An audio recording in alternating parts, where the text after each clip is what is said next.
In this video, we're going to take a little bit of time to talk about where the formula for a Taylor series expansion for a function comes from. We're not going to really be focused at all on developing specific Taylor series or proving that a Taylor series converges to the function that we used to develop it. Those are things for other discussions. This is just to kind of introduce you to where the formula comes from. So we're going to start with this screen. Now, there's a lot going on here, but I'll try to lead you through it little by little. So if you look at what we're starting with a power series. And the reason why this is a power series, you'll notice that there is the variable x here. The index for this series is k, and you do see a power of k applied to the quantity that contains the x. So this is a power series. We've got a really general rule for producing coefficients here, right? We haven't specified anything particular for the rule for producing coefficients for b sub k. As a matter of fact, after we finish this discussion, we're going to see if we produce that formula for b sub k in a very, very specific way. That's actually where a Taylor series definition comes from. This series is based at c because we see x having c subtracted from it inside that set of parentheses. And what you know about power series, hopefully already, is that the power series is going to converge to some function f, and this relationship between the series and the function that it converges to is going to hold on what's called the interval of convergence. So since this series is based at c, you'll notice the interval of convergence here. If I start at c, but then go down by whatever the radius of convergence is, that'll give me the low x value for the interval of convergence. And if I start at c and then go up by whatever the interval of convergence is, that'll give me the x value at the high end for that interval of convergence. So this top line is basically just saying we've got this is the definition for our power series. It converges to some function that we haven't specified, and then this relationship holds on this interval of convergence. Now, what you'll notice this top line has happening with it is there's a three-part equation, right? We've got the function f of x, which again, we haven't specified anything in particular for f of x just yet, but f of x has to converge to this power series. And then if we use expanded form for this power series, we would just start applying values of the index to produce all the individual terms. So we can hopefully quickly confirm that that's exactly what we see on the right side of this equation, the longest part of it. So if I take the index value of 0 and put it here, I clearly get b sub 0. If I put 0 here as the exponent, whatever this quantity is raised to the 0 power gives me a 1, which is why you don't see an x minus c on this first term. It's definitely a sum, so I'm going to have to add on the next piece. I'm applying the index value of 1 to produce this next piece, so my coefficient is b sub 1. I put the power of 1 here, so I see x minus c to the first power. You can confirm I have b2 and a second power, b3 and a third power, and then b4 and a fourth power. So this right here on the right side of this top line is really just expanded form for this power series that we're dealing with.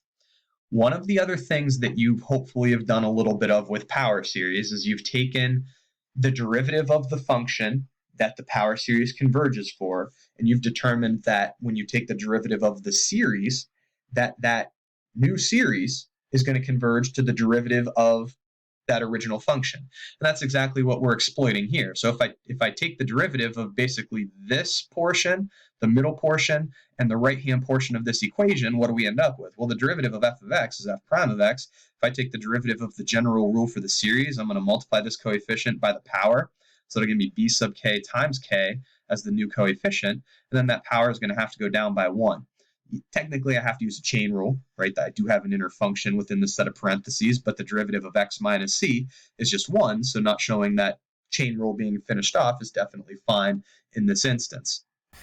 For the right-hand side of this equation, I can do one of two things. I can either apply the index values of 0, 1, 2, 3, and I can see that they produce these terms, or I have a nice looking polynomial up here. Now I know it has a lot of unknown constants within it, but taking the derivative of a polynomial is pretty easy. The derivative of a number is 0, so you don't see a b0 on this new line.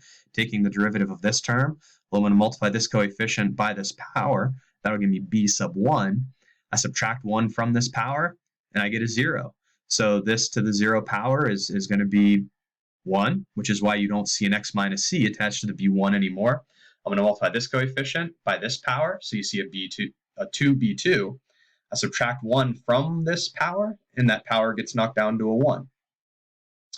Multiply this coefficient by this power, I get 3b3, power goes down by 1. You see the same thing happening here.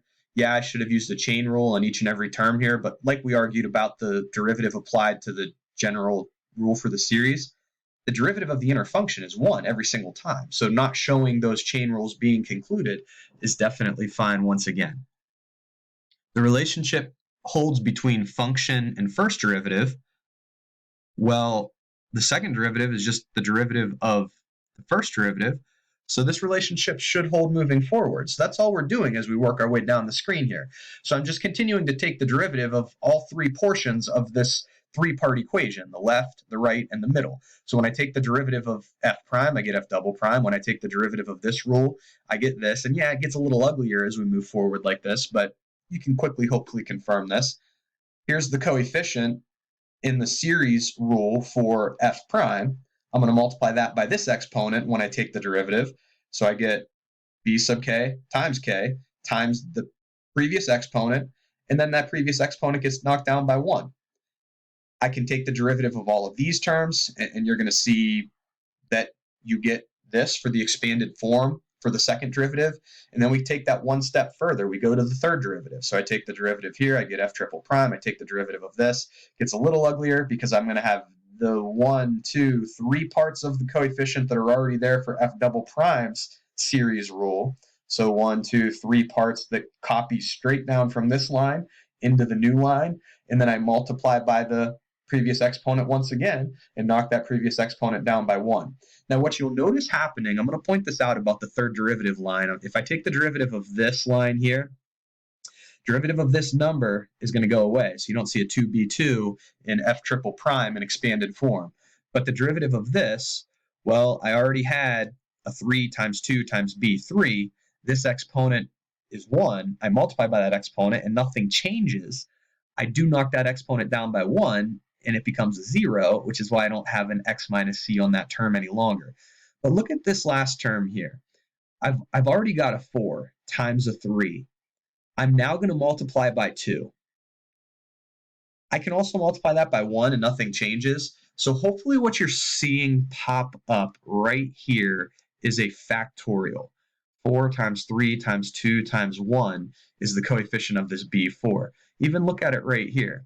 3 times 2 times 1 is the coefficient of well, I guess b3 is part of the coefficient, so it's, I guess, not perfect terminology for me to be calling it the coefficient of b3 since it's technically not the variable x, but 3 times 2 times 1 is what we see multiplying the b3. So what we see as we continue to carry this process forward, we start to see these factorials pop up in front of the original b sub k terms from the series for f of x. I'm going to click ahead to the next screen, and then we're going to come back to this screen in about 30 seconds. So on this screen, notice what we're trying to do. We're going to be substituting c in for x. Now they're claiming this. Rather than just taking their word for it or taking my word for it, let's go confirm this. Let's go put c in place of x on that previous screen and try to see what happens. So I think the easiest way to do this is to go to the expanded forms of everything. If I put c here, c here, c here, c here, you should notice that f prime of c, or excuse me, f of c, I'm sorry, I'm dealing with f of x on this top line, f of c is equal to b0 plus b1 times 0 plus b2 times 0 squared plus b3 times 0 to the third plus b4 times 0 to the fourth. All of these terms drop off with the exception of b0.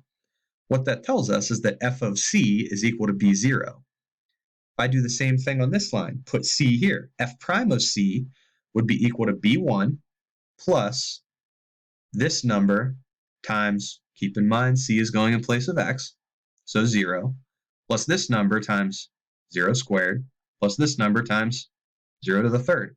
So f prime of c is equal to b1. F double prime of c is equal to this, 2b2.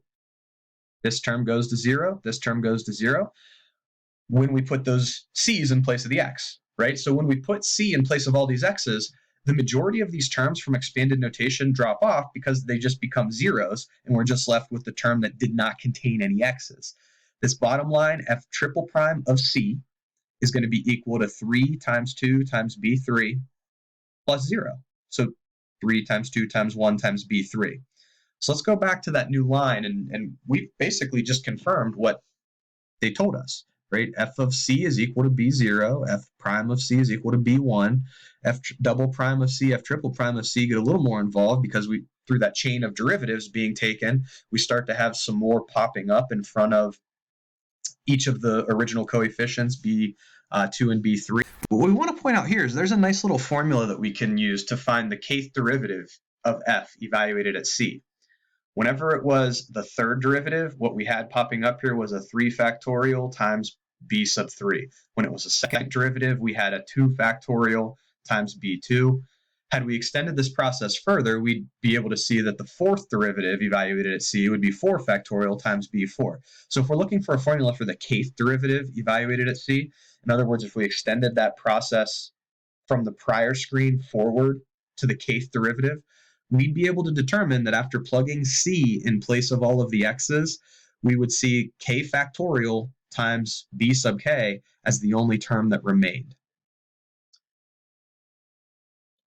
While back, I said what we want as an end result here is we want a formula, a very specific formula for producing coefficients b sub k. Look at this equation that we just developed. Now, there was a lot of work in developing this equation, but this equation can now be solved for b sub k. If you want to solve this equation for b sub k, what you're going to do is you're going to divide the kth derivative evaluated at c by k factorial, and that's going to give you this formula for b sub k. So b sub k, regardless of if k is 0, 1, 2, 3, whatever it is, the kth derivative, even the 0th derivative, which would refer to the function, any of the coefficients from that original series are going to be able to be produced with this relationship here. So if we go to this screen, what we finally have taking shape is the definition of a Taylor series expansion for f of x based at c. If we construct a power series by using the formula that we just developed for b sub k, so the kth derivative evaluated at c, which is where the series is based, divided by k factorial, when we build a series that way, we're constructing what's called a Taylor series expansion for f of x based at c. You'll also hear the term Maclaurin series being used a little bit. A Maclaurin series is a Taylor series. Maclaurin series is a Taylor series based at 0. You'll notice that a 0 has replaced this c right here. And you don't see x minus 0 raised to the kth power because x minus 0 is just x. So if you memorize the Taylor series expansion definition that we've just developed, you also know the Maclaurin series as long as you recognize that a Maclaurin series is just a Taylor series that's based at 0. Two things that we haven't answered within this video. We considered a general interval of convergence when we develop this over the course of this video. So when we develop a specific Taylor series or Maclaurin series, we would like to determine what its interval of convergence is. The ratio test, which you've probably already applied to power series here and there, is going to be the thing to use to determine what that interval of convergence is. And then the trickiest thing about these series, and this is definitely highly theoretical and difficult to manage with in certain instances, but does the series that you construct with this definition converge to f of x? You have to prove that Taylor's remainder is going to approach 0 as the index of your series approaches infinity. And if you can confirm that that happens, then you've proven that, yeah, the series you've developed this way does converge to f of x. So just kind of pay attention to what your teacher or professor is asking of you, and hopefully you'll have pretty good success with these. I'll have some follow-up videos where I do some specific examples, develop some specific series, but hopefully that's helped you kind of come to understand where this definition of a Taylor series comes from. If you're an AP Calculus student, you're definitely going to want to know this definition from the previous screen. A lot of AP Calculus problems are going to require that you know this, so you'll practice some multiple choice and free response questions that all involve you working with either this definition, or if they ask for a Maclaurin series, it would be this definition.